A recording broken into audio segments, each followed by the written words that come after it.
the ISI provided a great deal of support for the Afghan Mujahideen. It's well known that the United States supported the Afghan Mujahideen, but the money that the U.S. was channeling into this area, into this region, Pakistan very explicitly said this money has to go through the ISI in order to reach the Afghan Mujahideen. So you had a lot of ISI members cement relationships with Afghan Mujahideen, but also with some of the foreign fighters in the area.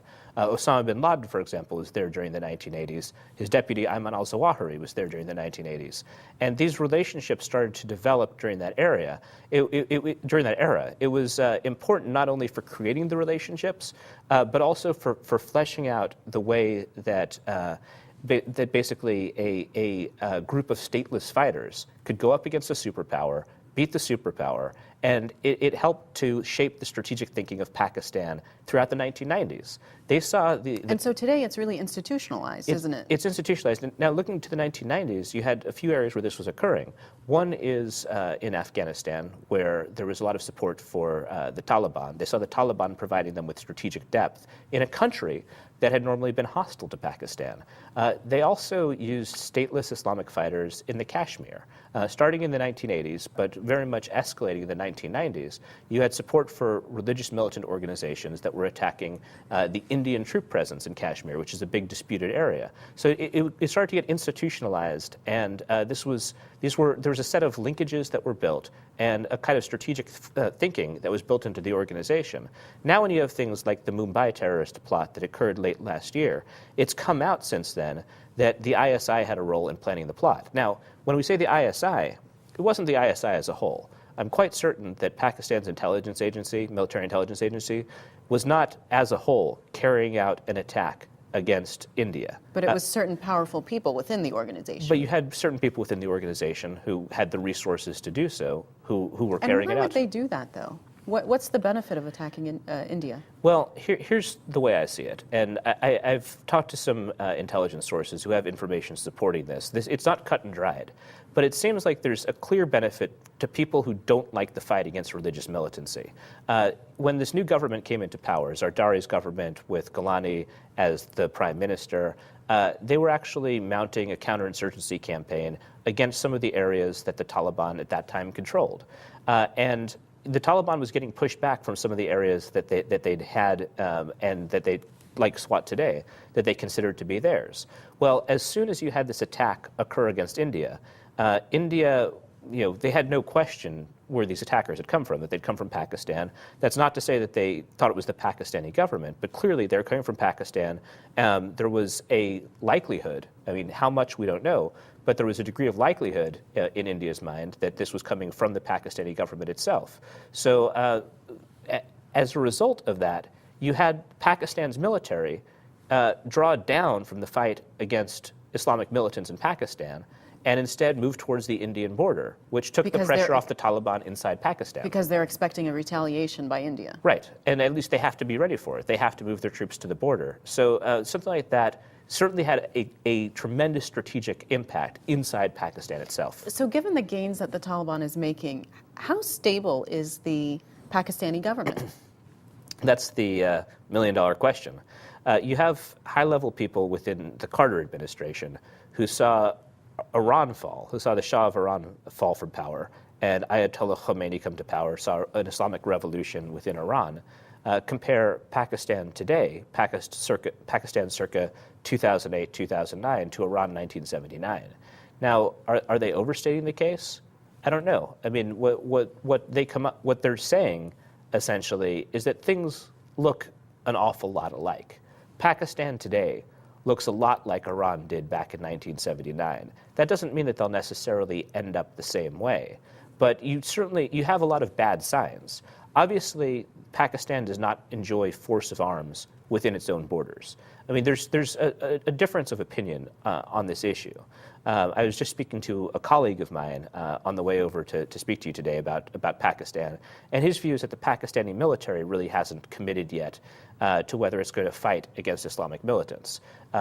His view was that Pakistan's military is still deciding what stance it's going to take. If he's correct about that, that's a very bad sign for the Pakistani government because they can't control their own military entirely. The other option, if he's wrong, is that the Pakistani military does not enjoy force of arms within its own borders, that it's been fighting counterinsurgency against different militant factions, and it's been losing time and time again. And so you have basically the state within a state of these Taliban factions who are able to go up against the army and are able to defeat it on the battlefield. Either way, that's a problem.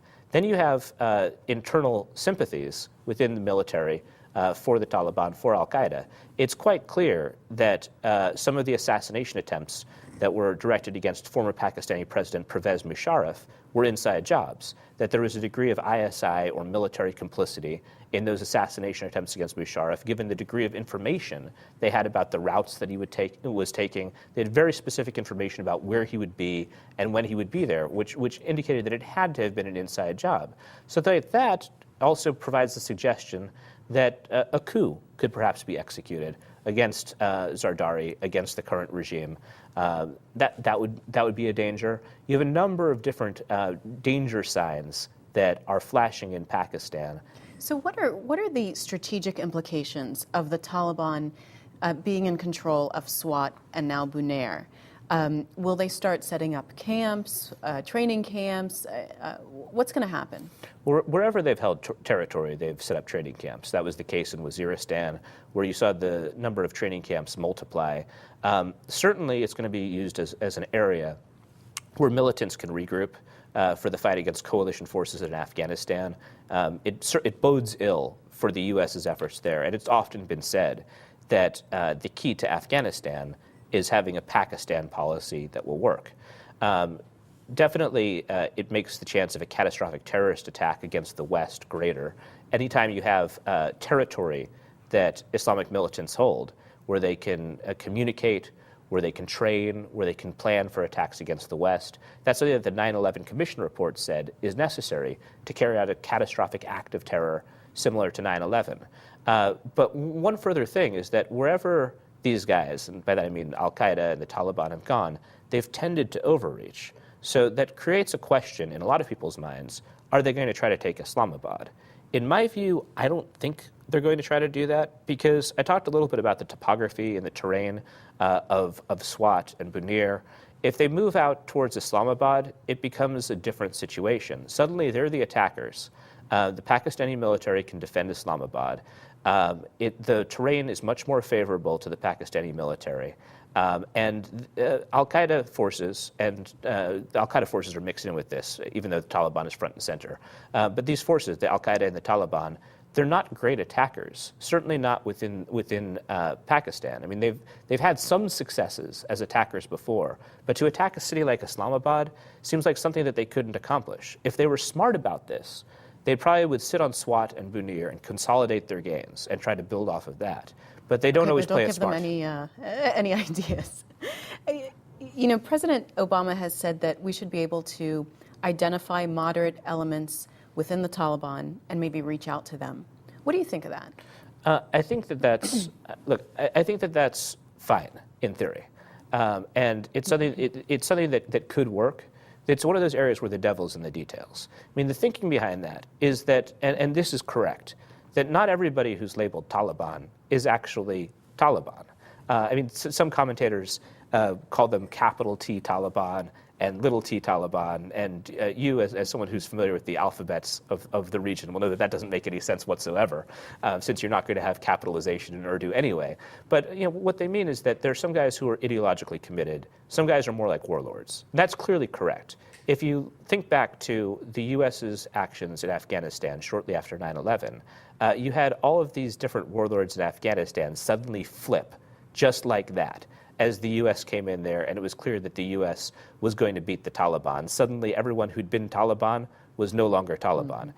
So I think that it's worth thinking about, and I think that it's a beneficial idea. But we're going to have to wait and see how it plays out. A colleague and I have been thinking about.